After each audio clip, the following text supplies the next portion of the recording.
Welcome to the Business of Race podcast, where we discuss issues of race and racism, how they impact businesses, and what employers can do to address these issues to create a better working environment for everyone. I'm your host, Regina Newkirk-Rucci, the Director of Equity for 9 Forward. And today, joining me in the conference room is Myisha De Nose, who is the Director of Program Development for TRIO Veterans Upward Bound. Welcome to the conference room. Thank you for having me. So, it is such a pleasure to have you with us today, and I know we've got a really interesting topic to cover, which I think maybe a lot of employers don't think about. But before we get into that, just a little water cooler conversation. And so, not that I have a lot of spare time, but, you know, I've taken a couple of breaks lately and really been thinking about hobbies, and my husband has a really great hobby that he loves and is passionate about. And I was thinking about, like, okay, so what do you think would be like a really good hobby to get into, like to explore? Well, for me right now it's swimming. So this summer, me and my daughter, we decided to take swimming lessons. I wanted to learn how to swim. And so we went for a few weeks, but I decided, because I was a little in limbo, as if I wanted to be in Florida, I leave Florida because I'm not originally from here. So I sat down and I said, you know what hobby can I get into? What hobby would motivate me to stay here and be patient and just enjoy Florida? And I said, you know what? Swimming. Nice. So I'm scheduled to start back swimming this summer. Well, this Saturday. And it's going to go until the summer. We're around all this water, right? Right. So I'm like, swimming would be the perfect hobby. And then it's so relaxing. And it's a full body workout. It is great for workout. Yes. Like I have a friend of mine who lost over 70 pounds. I lost 30. Yeah. See, portion control and swimming. And I was Yes. like, oh, I need to get back in the pool. Yes. So, Yes. okay, that's fantastic. I think for me, I've really been thinking a lot more about family and sort of things that we've passed down and things that get lost. And so I think my family's done a pretty good job with keeping recipes alive. Okay. But we haven't done as great a job with quilting. And so my grandmother, my great-grandmother really were quilters. Okay. And so while a lot of the cousins sew, we haven't really done any quilting. So we've been talking about really getting into quilting, but doing that as a family, having sort of like a quilting bee kind of experience. And I think that could be fun, you know, just to, again, bring us all together. The quilting bee being social, but also getting a really nice quilt out of it. And I haven't sewn a lot lately, so I need to really work on my sewing skills. Well, I love crochet. I do too. It's so relaxing. You know, so my mother-in-law has been working with me to pick up knitting again. Because I learned how to crochet and knit both when I was about 8 years old. And I kept dropping stitches and knitting, so I quit. But crochet, I kept doing. And so I was at a yarn shop, and the guy was like, well, you actually know how to crochet, which is why it's easy for you. If you got to the same level with knitting, you could do that too. So crocheting is extremely relaxing, and I love it. Knitting is still a struggle, and I'm still working at it, but I'm gonna try. Been trying to knit and purl. two needles, just one hook is so much easier. I agree. All right. So to get to the agenda topic of the day, we're located in Jacksonville. Yes. So obviously here, with there being a very large naval base, we have a lot of veterans, but there are a lot of veterans throughout the country, right? And I think that there's been some discussion about, you know, trying to get vets back to work and to make sure that people who have served this country have a place of employment when they come back. And I think there's been a push for that, which is wonderful. Really want to applaud that and always encourage employers to do that. But I think there's also this issue of veterans education, right? So we know that veterans have a slightly higher rate of not having a college degree, which makes sense, especially as a lot of people enlist coming right out of high school, right? And then we also have people going into new fields where certifications are needed, and maybe you want to learn how to do this particular skill so that you can get a promotion, those kinds of things.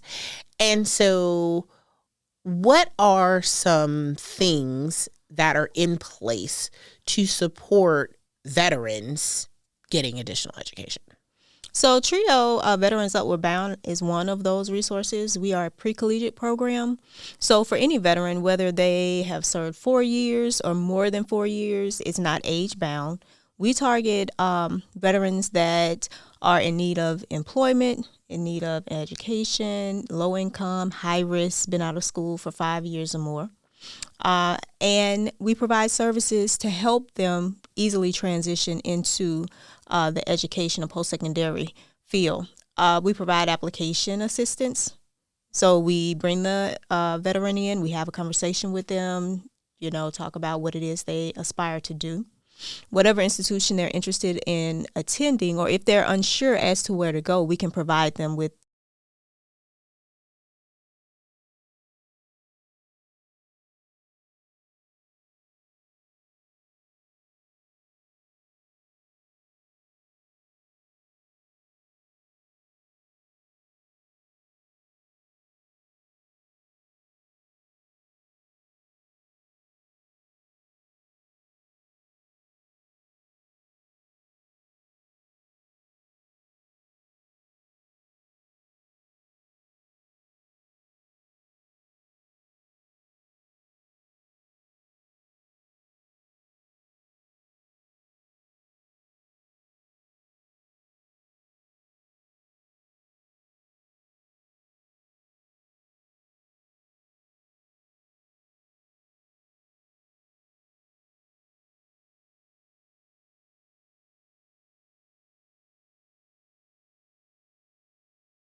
Yes. And so again, when you hear it, I think, ooh, college, right? Oh, I'm going to go get a bachelor's degree, right, in business or what have you. But that's not all that you provide, right? So what other kinds of educational opportunities? Because I don't want people to hear this and think, oh, it's just for people who are looking for a bachelor's, and that's not what I want to do. No, and that's why I use the example Tulsa Welding School. If they're interested in a trade, or if they're interested in a workforce certificate, if they want to go to a school for cosmetology other than FSCJ, because I'm not recruiting for FSCJ. That's why I use Tulsa Welding School. If they want to go to Parisian Spa and do nails, our goal is to help them go through the door. Our purpose is to help with that entry through the door to whatever education they want to pursue. So I don't want anyone to think it's just bachelor's. I mean, if it's an associate's of arts, associate of science, we're available and we want to assist. I myself, I'm a first-gen student, so I understand some of the anxiety that a veteran could experience when they're going in, trying to sit down with an academic advisor or anyone at an institution for that matter, and having conversations and not knowing what to say. And so that's why we're there, because we can be that buffer. We can have those conversations. I often say to my students, hey, this is what this means. I'm breaking it down. This is different terminology, so that when you leave me and you go and sit with someone, when they're using terms possibly over your head, it's not foreign, and you can engage in that conversation. So switching just a little bit, because I want to switch to employers. Yes. Okay. So I think you've laid out a variety of opportunities for people who are looking to do something. I want to get this education. Maybe I want to enter into this field. But from the employer standpoint, because I think that lots of times when we think about benefits packages, we think of what health insurance I'm getting, what my vision coverage is going to be, how many days off I get.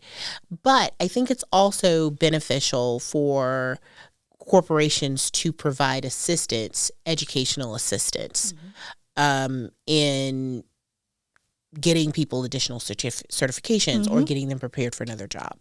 So what are some ways that employers can really promote programs like TRIO Veterans Upward Bound as a part of their support to employees? Hey, if you want to get certified in this, if you want to be eligible for this type of promotion, these are some avenues you have to get the things you need. What are some things that employers could do to really make that a little bit more accessible, particularly for the veterans they already employ? I just feel sharing the information, you know, the snowball effect, just sharing it. I mean, if, like I said before, if they want a partner, I have paraphernalia that I share with organizations if they want to put it on their website, if they want to contact me, but just them being open and knowing that, hey, this is a program that's available to veterans, and ensuring that the veterans know that the program is available. So if they are a vet and they want to partake in this program, what's the cost to do that? It's a free program. It's no cost. Well, so all they would need to do is complete the application, and we're prompt. Within 24, 48 hours, we follow up with our students, and we provide them the opportunity to schedule an appointment. It doesn't have to be face-to-face. It can be virtual as well as over the phone, because we're post-COVID. So, you know, we try to accommodate our students the best way we can. That is absolutely wonderful. And I think, you know, again, this isn't something that most employers even think about necessarily, but it's so important as people may need and may want additional education throughout their life, having these kinds of supports and programs, and again, help with the FAFSA, because the FAFSA is a whole situation. But you're also aware of dollars and money that may be available for veterans to return to school, so you may be able to do this at no to low cost. Yes, and we also help with veterans who are disabled. So we can provide the VOC rehab application, actually connect them to a VOC rehab advisor. We help with the GI Bill benefits, getting those set up, walking them through the application and requesting a certificate of eligibility. In addition to that, we provide tutoring services. So also preparing them for, if they have not completed college level English or math, the next step to taking the assessment for any institution they may decide to go to. So we provide several resources. So all the support they would need. All the support, wraparound. Fantastic. That's our goal, and that's what we do. We're a one-stop shop providing wraparound services for our veterans. All right. So I think, you know, as we sort of wrap this up, we talk about the big takeaway. I'm just going to say for veterans, the takeaway is to call you. But but for employers, what would you say is the big takeaway from our conversation today if they're looking to better support veterans who may be either working for them or potential employees? I think the big takeaway would be what you said. Contact me. Mm-hmm. Yeah. Reach out to me. I'm open, and I gave my phone number and my cell number. Reach out to me and we can make it happen. I'm excited to assist veterans. And so if they want to help them, just know that me and my staff, we want to help the person that they're employing as well be successful. And I think for me, it is share the information, right? Yes. And be creative in how you do that. Yes. That could be like invite you to have come in for a luncheon session, just so that people know that the opportunity is there. Again, posting it on your HR website. Mm-hmm. This is a benefit. Yes. And it's not one that you directly offer, but it is a connection that you can provide. Yes. Right? And being very clear about sort of what educational things are required, because that's also sometimes not clear. The military is very, you do this, then you get promoted to this, then you get promoted to this, you get promoted to this. That's built into the system, whereas it may not be as clear, particularly if it's a job in another line of business, that you need this in order to be eligible for the position. So making sure that people know what the eligibility criteria are, as well as ways that they can meet it. So information. Yes. And contact you. Yes, contact me. Because if you're unsure about the information, I can clarify some things. So, and that's always good. Yeah. All right. Yeah.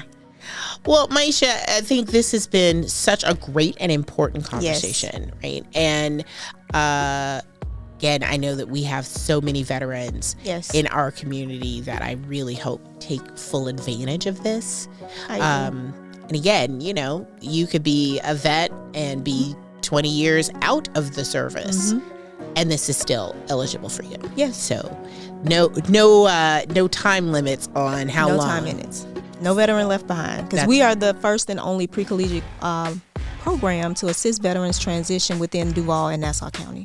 All right. Yeah. So you are the holder of all the information, doing all the things. Yes. We love it. All right. Well, Myisha, thank you so much for joining us in the conference room today. This has been a phenomenal conversation. Yes, it has. Thank you for having me. And thank you for joining us. We always love it when you come and visit us in the conference room. So please click the subscribe button to be notified of any new content that we're putting out. Also, we like to be liked. It helps us reach more people. So click the like button as well. Thank you so much for joining us today, and we'll see you next week in the conference room. Take care.